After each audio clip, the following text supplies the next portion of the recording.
শব্দ গঠনের দ্বিতীয় পাঠে নবম শ্রেণীর শিক্ষার্থীদের স্বাগত জানাই।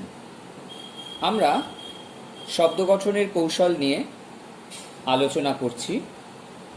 আমরা প্রথম পাঠে সংস্কৃত উপসর্গ নিয়ে আলোচনা করেছি। আমরা এর পরবর্তী পর্যায়ে দ্বিতীয় পাঠে করব। দেখো, 20টি সংস্কৃত উপসর্গ ছাড়াও উপসর্গেরই মতো কিছু অব্যয় আছে যেগুলি উপসর্গের মতোই ধাতুর পূর্বে যুক্ত হয়। এই ধরনের অব্যয়গুলোকে গতি বলা হয়। যেমন ধরো আবি, এটাকে আমরা গতি বলছি। যে উপসর্গ এর আগে ছিল, উপসর্গ কি অর্থে শব্দে ব্যবহার হচ্ছে সেগুলো আমরা দেখেছি। এগুলোকে বলা হচ্ছে গতি। ধরো আবি প্রকাশ অর্থে আবিষ্কার, আবির্ভাব, আবিষ্কর্তা, আবির্ভূত ইত্যাদি। বহি বাহির অর্থে বহির্জগৎ, বহির্গমন, বহিরঙ্গ, বহির্বিশ্ব, বহিরাবরণ, বহির্বাণিজ্য ইত্যাদি। অন্ত অভ্যন্তর অর্থে অন্তর্গত, অন্তর্ধান, অন্তঃস্থল, অন্তঃসার, অন্তর্বর্তী ইত্যাদি। প্রাদুর উৎপত্তি অর্থে প্রাদুর্ভাব, প্রাদুর্ভূত ইত্যাদি। পুরো প্রধান অর্থে পুরস্কার, পুরোভাগ, পুরোহিত ইত্যাদি। তির তুচ্ছ অর্থে শব্দ কি হবে? তিরোধান, তিরস্কৃত, তিরোভাব, তিরস্কার ইত্যাদি। আলম ভূষণ অর্থে শব্দ কি হতে পারে? অলঙ্কার, অলঙ্করণ, অলঙ্কৃত। তাহলে গতিটা হচ্ছে অলম এবং ভূষণ অর্থে অলঙ্কার, অলঙ্করণ, অলঙ্কৃত এরম হতে পারে। সাক্ষাৎ চাক্ষুষ করা অর্থে সাক্ষাৎকার, সাক্ষাদর্শন। একদম আমরা বলি না সাক্ষাৎ দর্শন হলো, সেই সাক্ষাৎকার, সাক্ষাৎ দর্শন ইত্যাদি। এগুলোকে গতি বলা হয়, এই ধরনের অব্যয়গুলোকে। এরপর আমরা চলে যাব বাংলা উপসর্গে। অ, আ, অনা, কু, নি, নির, না, সু, বি, ভর, হা, ভরা, পাতি, স, অন, ন, নাই, দূর, তে প্রভৃতি হল বাংলা উপসর্গ। এই উপসর্গগুলি নামপদের পূর্বেও বসে। নামপদ মানে বিশেষ্য বিশেষণের পূর্বেও বসে। যেমন বাংলা উপসর্গের প্রয়োগ দেখা যাক কি আছে। অ উপসর্গ না বা মন্দ অর্থে, অজানা, অনর, অবুঝ, অপাত্র, অবাঙালি ইত্যাদি। আ উপসর্গ নয়, না বা মন্দ অর্থে, আগাছা, আকাল, আছলা, আধোয়া ইত্যাদি। অনা উপসর্গ না বা মন্দ অর্থে কি হতে পারে? অনাসৃষ্টি, অনাচ্ছিষ্টি, অনাবৃষ্টি ইত্যাদি। কু উপসর্গ মন্দ অর্থে, কুকাজ, কুকথা, কু অভ্যাস, কুপথ, কুনজর ইত্যাদি। নি উপসর্গ নেই অর্থে শব্দ কি হতে পারে? নিখুঁত, নীলাজ ইত্যাদি। নির নেই অর্থে, নির্ভেজাল। না না বা নয় অর্থে নামঞ্জুর, নাছোড় ইত্যাদি। সু ভালো অর্থে সুখবর, সুনজর, সুজন, সুঠাম ইত্যাদি। বি নেই বা নিন্দা অর্থে, বিজোড়, বিকল, বিপদ ইত্যাদি। ভর পূর্ণ অর্থে, ভরপেট, ভর দুপুর, ভর সন্ধে ইত্যাদি। হা উপসর্গ হচ্ছে হা, অভাব অর্থে, হা ভাতে, হা ঘরে, হা পিত্তেশ, হা হুতাশ ইত্যাদি। উপসর্গ হচ্ছে ভরা, পূর্ণ অর্থে শব্দ কি হতে পারে? ভরা নদী, ভরা ডুবি ইত্যাদি। উপসর্গ হচ্ছে পাতি, ক্ষুদ্র অর্থে, পাতিহাঁস, পাতিকাক, পাতিলেবু ইত্যাদি। উপসর্গ স সহিত অর্থে শব্দ কি? সঠিক, সজোর, শটান ইত্যাদি। অন উপসর্গ অন না বা মন্দ অর্থে, অনশন, অনাবশ্যক। ন না অর্থে, নগণ্য। নাই উপসর্গ হচ্ছে নাই, অভাব অর্থে, নাই মামা। আমরা বলি নাই মামার চেয়ে কানা মামা ভালো, সেই নাই মামা। দূর উপসর্গ মন্দ অর্থে, দুর্দিন, দুর্ভাগা ইত্যাদি। তে উপসর্গ তিন অর্থে, তেপান্তর, তে পায়া, তে মাথা, তেরঙা ইত্যাদি। এরপরে আমরা চলে যাব বিদেশি উপসর্গ।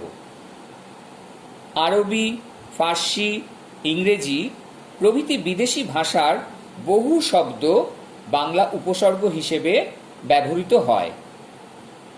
যেমন গড়, ফি, বে, বদ, হর, দর, নিম, হেড, হাফ, ফুল, সাপ, মিনি, হেড, আম, কার প্রভৃতি।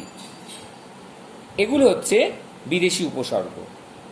এগুলোর প্রয়োগ কিন্তু আমাদের বাংলা ভাষায় যথেষ্ট আছে।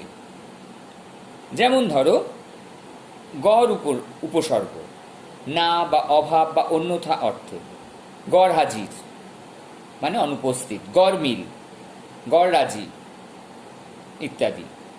ফি উপসর্গ প্রত্যেক অর্থে, ফি বছর, ফি সন, ফি হপ্তা। বে উপসর্গ নয় অর্থে, বেআইনি, বেগতিক, বেইজ্জত, বেপরোয়া ইত্যাদি। বদ উপসর্গ নিন্দা অর্থে, বদলোক, বদনাম, বদহজম, বদরাগী ইত্যাদি। হর প্রত্যেক অর্থে, হরবোলা, হররোজ, হরেক ইত্যাদি। দর উপসর্গ অল্প অর্থে, দর কাঁচা, দর দালান ইত্যাদি। নিম উপসর্গ অর্ধ বা প্রায় অর্থে, নিমরাজি, নিমখুন। ফুল পুরো উপসর্গ মানে ফুল উপসর্গটা পুরো অর্থে, ফুলবাবু, ফুল হাতা, ফুল টাইম, ফুল মোজা ইত্যাদি। হাফ উপসর্গ হচ্ছে হাফ, অর্ধ অর্থে, অর্ধ মানে অর্ধেক অর্থে, হাফ টাইম, হাফ হাতা, হাফ টিকিট। হেড প্রধান অর্থে, headmaster, head clerk, head office ইত্যাদি। সাব অধীন অর্থে, সাব জজ, সাব ডেপুটি ইত্যাদি। মিনি ছোট অর্থে, উপসর্গ হচ্ছে মিনি, ছোট অর্থে তার প্রয়োগ, মিনি হোটেল, মিনি খাতা ইত্যাদি। আম উপসর্গ হচ্ছে আম, সাধারণ অর্থে এর শব্দে প্রয়োগ হয়। দেখা যাক কি, আম দরবার, আম জনতা ইত্যাদি। উপসর্গ হচ্ছে কার, কাজ অর্থে, কারবার, কারখানা, কারচুপি ইত্যাদি। উপসর্গ হচ্ছে খাস, ব্যক্তিগত বা বিশেষ অর্থে আমরা শব্দ দেখি কি হতে পারে, খাসমহল, খাসকামরা, খাসতালু।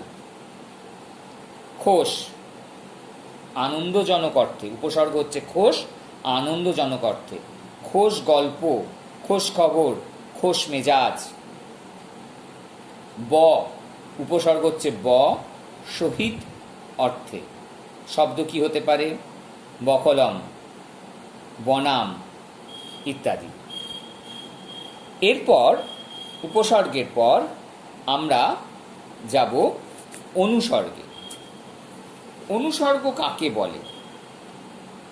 বাংলা ভাষায় যে অব্যয়গুলো স্বাধীনভাবে ব্যবহৃত হয়, আবার শব্দবিভক্তির মতো কোনো শব্দের পরে বসে পরবর্তী শব্দের সঙ্গে পূর্ববর্তী শব্দের মধ্যে সম্পর্ক স্থাপনে সাহায্য করে, তাকে বলে অনুসর্গ। এর আরেকটা নামও আছে অনুসর্গের, কি? কর্ম প্রবচনীয়। তাহলে কি বলছে? যেসব অব্যয় বিশেষ্য বা সর্বনাম পদের পরে আলাদাভাবে বসে শব্দবিভক্তির কাজ করে, তাদেরকে আমরা অনুসর্গ বলি। এর আরেকটা নাম কর্ম প্রবচনীয় বললাম, আবার পরসর্গও বলা হয়। তাহলে অনুসর্গের নাম পরসর্গ, কর্মপ্রবচনীয়। যদি প্রশ্ন আসে অনুসর্গের আরেকটি নাম বলো, তাহলে বলবো আমরা পরসর্গ বা কর্মপ্রবচনীয়। যেমন দ্বারা, দিয়া, কর্তৃক, থেকে, হইতে, চেয়ে, মাঝে, মধ্যে, ভিতরে, উপরে প্রভৃতি, এগুলো হলো অনুসর্গ। দ্বারা, দিয়া, কর্তৃক, থেকে, হইতে, চেয়ে, মাঝে, মধ্যে, ভিতরে, উপরে প্রভৃতি, এগুলো হলো অনুসর্গ। যেরকম একটা বাক্যে প্রয়োগ করে বলি যে আমার দ্বারা এ কাজ হবে না, এই যে দ্বারা, এরম ভাবে, বা তোমার চেয়ে অন্তুর বয়স অনেক বেশি। তাহলে এগুলো আমরা বাক্যে প্রয়োগ করলাম। অনুসর্গ কয় প্রকার? অনুসর্গ দু প্রকার, ক্রিয়াজাত অনুসর্গ, শব্দজাত অনুসর্গ। তাহলে অনুসর্গ ক প্রকার পেলাম? ক্রিয়াজাত অনুসর্গ এবং শব্দজাত অনুসর্গ। ক্রিয়াজাত অনুসর্গ কাকে বলে? অনেক অসমাপিকা ক্রিয়া বাংলায় অনুসর্গ রূপে ব্যবহার করা হয়, এগুলোকে ক্রিয়াজাত অনুসর্গ বলা হয়ে থাকে। যেমন দিয়া, দিয়ে, ধরিয়া, ধরে, করিয়া, করে, হইতে, থেকে ইত্যাদি। নিচে এরকম কতগুলো আমরা বলতে পারি যে এই যে দিয়া, দিয়ে, ধরে, এগুলো কি হচ্ছে? দেখবে অসমাপিকা ক্রিয়া, কিন্তু এগুলো বাংলায় অনুসর্গ রূপে ব্যবহৃত হয়। ধরো আমি একটা উদাহরণ দিলে বুঝতে পারবে। 5 দিন ধরে বৃষ্টি পড়ছে, এর মধ্যে কিন্তু এই যে বৃষ্টি পড়ছে এটা কিন্তু সমাপিকা ক্রিয়া, পড়ছে, পড়ছেটা সমাপিকা ক্রিয়া, কিন্তু 5 দিন ধরে, ধরেটা কিন্তু অসমাপিকা ক্রিয়ার কাজ করছে, আবার এটা ক্রিয়াজাত অনুসর্গ। 5 দিন ধরে বৃষ্টি পড়ছে, পড়ছেটা হচ্ছে গিয়ে সমাপিকা ক্রিয়া, ধরেটা অসমাপিকা। তো 5 দিন ধরে ছেলেটি স্কুলে আসছে না, তাহলে ধরেতে আমরা যখন শেষ করছি সেটা কিন্তু বুঝতে পারছি না কি বলতে চাইছে, তাহলে এটা হচ্ছে ক্রিয়াজাত অনুসর্গ, যাকে আমরা অসমাপিকা ক্রিয়াও বলে থাকি।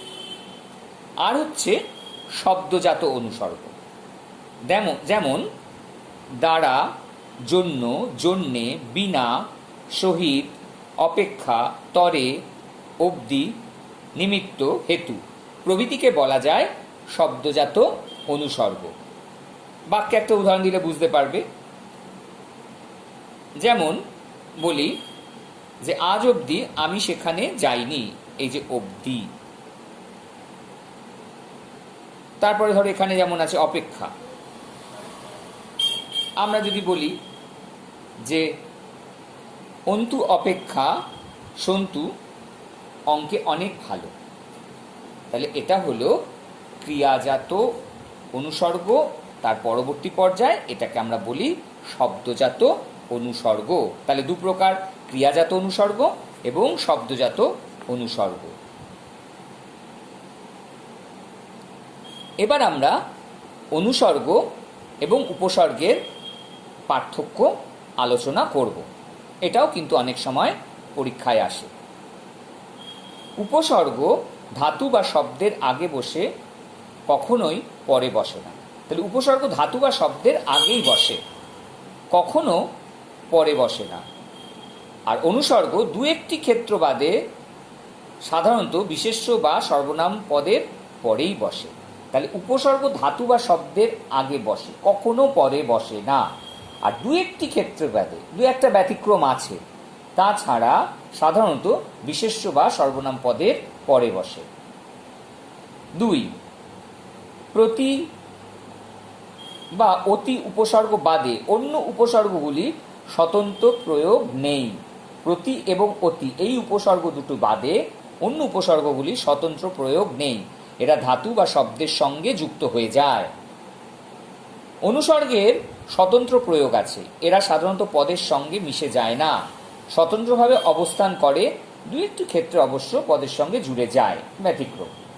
3 নম্বর, উপসর্গ ধাতু বা শব্দের আগে বসে অর্থের পরিবর্তন ঘটায়, নতুন শব্দ গঠন করে। তাহলে উপসর্গ ধাতু বা শব্দের আগে বসে অর্থের পরিবর্তন ঘটায়, নতুন শব্দ গঠন করে। অনুসর্গ বিশেষ্য বা সর্বনাম পদের পরে বসে শব্দ বিভক্তির কাজ করে।